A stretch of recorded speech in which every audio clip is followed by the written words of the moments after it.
दोस्तों नमस्कार, मैं हूं संजीत कुमार और आपने देखना शुरू कर दिया है बिहार टीचर पॉइंट। दोस्तों आज बात करेंगे बिहार विधानसभा में एसओ का भर्ती के बारे में नया क्या अपडेट आया है, इसके बारे में हम आपको जानकारी शेयर करेंगे। री वैकेंसी आ रही है, यानी कि फिर से आपको आवेदन करने का मौका मिलेगा। और दूसरी बात यह है और महत्वपूर्ण बात यह है कि इसमें सीटें 150 के आसपास बढ़ने वाली है। तो चलिए इसमें नया क्या अपडेट निकल कर आया है। अगर आपसे भी छूट गया था तो आप इसमें चाहें तो आप आवेदन कर सकते हैं।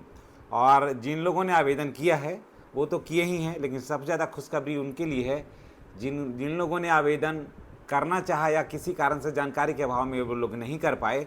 तो चलिए हम आज आपको इस अपने वीडियो के माध्यम से हम आपको पूरी जानकारी पूरा डिटेल के से हम बताते हैं। देखिए एसओ भर्ती 2024 में विज्ञापन 1/2024 के तहत निकली थी, जिसका शुरुआत 50 पद से किया गया था। बाद में क्या हुआ, 79 हो गया। और अब देखिए जैसे फिर वैकेंसी अपडेट होकर के आया तो अब 150 प्लस पर वैकेंसी इसमें आने की संभावना है। अब देखिए इसमें अगर आपने आवेदन उस समय किया था तो आपको आवेदन करने की ज़रूरत फ़िलहाल नहीं है। अगर आपने आवेदन नहीं किया है तो आपको आवेदन करने का ये बहुत ही सुनहरा मौका है। अब चलिए क्या है, इस भर्ती में बिहार विधानसभा के कई पदों पर भर्ती निकला था दोस्तों। असिस्टेंट सेक्शन ऑफिसर, एएसओ, और उसका junior clerk, reporter, personal assistant इत्यादि का। उसमें देखिए शैक्षणिक योग्यता क्या था। एसओ में सबसे बड़ी बात है कि सिर्फ ग्रेजुएशन चाहिए। आप फर्स्ट डिवीज़न है, सेकेंड डिवीज़न, थर्ड डिवीज़न नहीं, कोई मतलब नहीं है, सिर्फ ग्रेजुएशन होना चाहिए। दूसरा, आप साइंस से हैं, आर्ट्स से हैं, कॉमर्स से हैं, ये इसका भी कोई मतलब नहीं है, इसका कोई अर्थ नहीं है। सिर्फ आपको ग्रेजुएशन चाहिए। न प्रतिशत की बाध्यता है न डिवीज़न की बाध्यता है ना। सबसे बढ़िया है। और युवाओं के लिए जो ग्रेजुएट युवा हैं उनके लिए बहुत ही बेहतरीन अवसर है। अब बहुत और स्नातक लेवल पर ये काफ़ी अच्छा वैकेंसी माना जाता है। अब देखिए सबसे पहले बात करेंगे उम्र का। तो सामान्य पुरुष को 37 वर्ष, जो लोग अभी तक नहीं आवेदन किए हैं उनके लिए है। सामान्य पुरुष को 37 वर्ष, सामान्य महिला को 40 वर्ष, एसी एसटी को 42 वर्ष। और न्यूनतम जो उम्र है वो कम से कम जो है वो आपका 21 वर्ष होना चाहिए। आवेदन शुल्क जो है वो जनरल, ओबीसी और ईडब्ल्यूएस को 600 और एससी एसटी और सभी महिलाओं को 150 रुपये इसमें लगेगा। अब देखिए इसका चयन की जो प्रक्रिया है वो क्या है, आप कैसे करिएगा। पहले एसओ में 3 चरणों से आपको गुजरना होगा। भर्ती के लिए 3 चरण से आपको गुजरना होगा। सबसे पहले आपका पीटी होगा, उसके बाद मेंस होगा, उसके बाद डॉक्यूमेंट्स वेरिफिकेशन होगा। यही मेन 3 चरण सब में होता है। स्वाभाविक है कि यही 3 चरण से आपको यहाँ भी गुजरना है।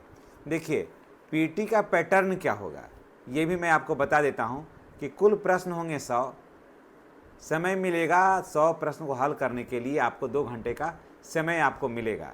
ठीक है, प्रत्येक प्रश्न जो है वो 4 अंक का रहेगा दोस्तों। और नेगेटिव मार्किंग है 1/4 के रेशियो से। अगर 4 प्रश्न गलत करते तो 1 नंबर आपका कट जाएगा। ठीक है, आप अब देखिए आगे बढ़ते हैं। इसमें विषय क्या होगा और इसकी जानकारी भी हम आपको शेयर कर रहे हैं। दोस्तों अगर आप चैनल पर नए हैं तो चैनल को सब्सक्राइब करिएगा। जिन लोगों का ये छूट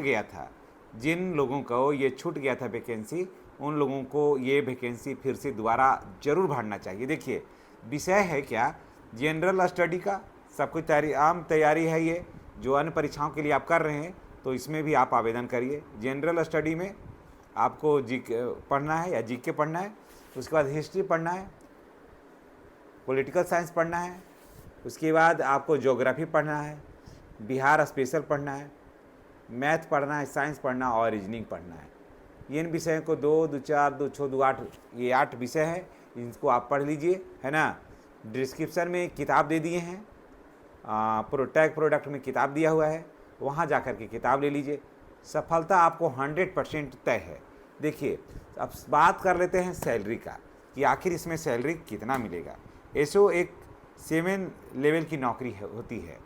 इसमें सैलरी काफ़ी अच्छी मानी जाती है और 44,900 से 1,42,000 प्रति माह इसमें सैलरी है, क्योंकि पे मैट्रिक्स लेवल 7 के तहत आता है। तो ये उसके बाद फिर आपको डीए, एचआर, मेडिकल और अन्य भत्ते भी मिलते हैं।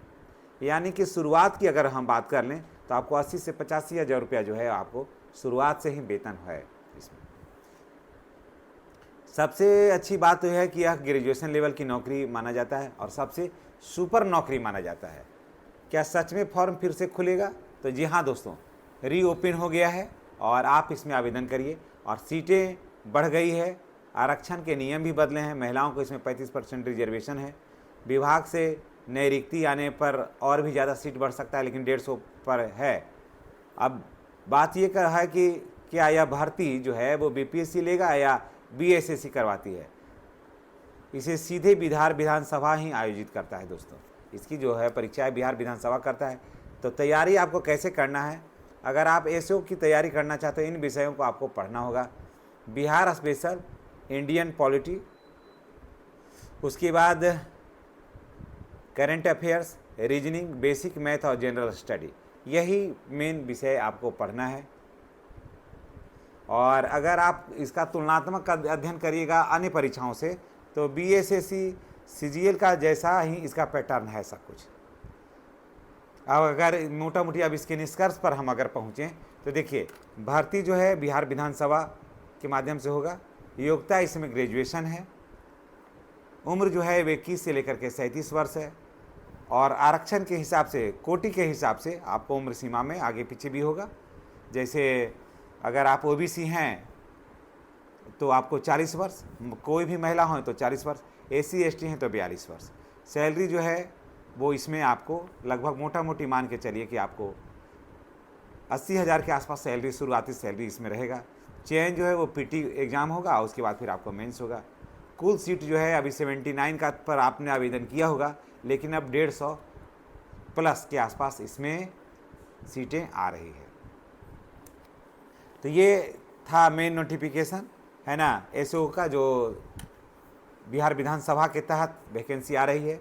ये जानकारी आपको कैसी लगी है कमेंट करके बताइएगा। और आप लोग में से कितने लोग ऐसे हैं जिन लोगों ने आवेदन इसके पहले भरा है, और कितने लोग ऐसे हैं जिन लोगों ने आवेदन अभी तक नहीं भरा है, ये भी बताइएगा। और चैनल पर अपना प्यार, अपना आशीर्वाद सदैव लुटाते रहिएगा, ताकि मैं आपके लिए एक से एक बेहतरीन वीडियो बनाऊं और आपको लक्ष्य तक पहुंचाने में हमारा जो प्रयास है वो सफल हो सके, सार्थक हो सके। ये तभी संभव है जब हम और आप कनेक्ट होंगे। तो दोस्तों, अगर आपका वैकेंसी जो प्रशाखा एसओ क्या होता है, प्रशाखा पदाधिकारी का, अभी तक आवेदन अगर आपने नहीं किया है तो निश्चित रूप से आप आवेदन करिए। पोर्टल खुला हुआ है और वैकेंसी इसमें सीटें जो है वो बढ़ गई है, और जो छूटे हुए लोग हैं उनके लिए ये काफ़ी अच्छा अवसर है। हाँ, फिर मैं बता दे रहा हूँ कि जो लोग अभी तक आवेदन कर लिए हैं उनको फिर से आवेदन करने की कोई ज़रूरत नहीं है, और जो लोग अभी तक आवेदन नहीं किए हैं उनके लिए ये बहुत ही सुनहरा अवसर है। तो चलिए, माननीय नीतीश कुमार जी भले नहीं हों बिहार में रहेंगे, लेकिन उन्हें जो रास्ता बनाया है उस रास्ता पर चल करके आम पदाधिकारी, आम नेताओं को उस पर चलना है, ताकि बिहार जो है प्रगति के पथ पर चल सके। चलिए, इसी के साथ हम आपसे विदा लेते हैं। नेक्स्ट वीडियो में हमारी और आपकी फिर मुलाकात होगी। हम ईश्वर से दुआ करेंगे, प्रार्थना करेंगे कि आपका सिलेक्शन हो, और चैनल को आप सब्सक्राइब अवश्य करिएगा। धन्यवाद।